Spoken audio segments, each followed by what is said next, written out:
imbestigasyon ang yumanig sa Senado. 60 million daw ang ibinigay ng isang kontratista kay Congressman Arjo Ataide. Pero ang mas nakakagulat, ayon mismo sa kontratista, ibinigay pa raw ito sa ama ni Arjo.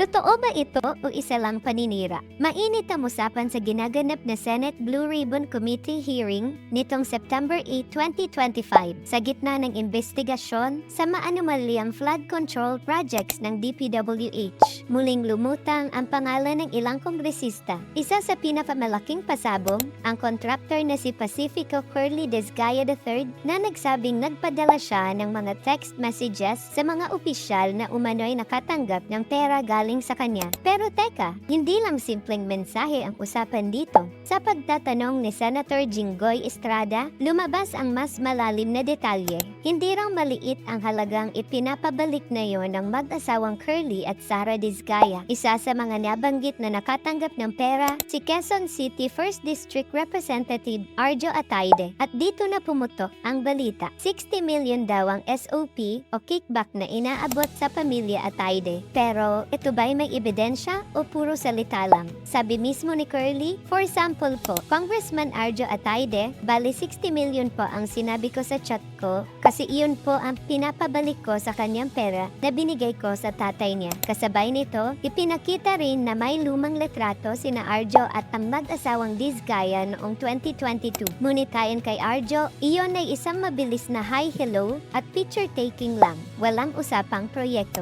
Mga kababayan, ano sa tingin nyo? Paniniwalaan ba natin agad ang mga pahayag ng contractor? O dapat hintayin muna ang konkretong ebidensya bago husgahan si Arjo? I-comment nyo sa baba. Gusto naming marinig ang boses nyo. Pero hindi dito nagtatapos ang kwento. Sa kanyang opisyal na pahayag, mariing itinanggi ni Arjo ang lahat ng akusasyon. Anya, I categorically denied the allegation that I benefited from any contractor. I had never dealt with them. I had never used my position for personal gain. I never will. At hindi lang basta denial, nagbanta pa si Arjo na magsasampa ng kaso laban sa mga nagpapakalat ng maling impormasyon. Ngunit, papanigan ba siya ng publiko o maniniwala sa kontraktor na may dala raw ebidensya? Sa ngayon, pati ang taong bayan. Ang iba galit na galit at hinihingi na ilabas ang lahat ng ebidensya. Ang iba naman, naniniwalang isa lamang itong political demolition job laban kay Arjo. Lalo na't malapit na ang eleksyon at mataas ang impluensya ng kanyang pamilya sa Quezon City. Kung ikukumpara sa mga pelikula ni Arjo kung saan madalas siyang gumanap bilang kontrabida o bagman,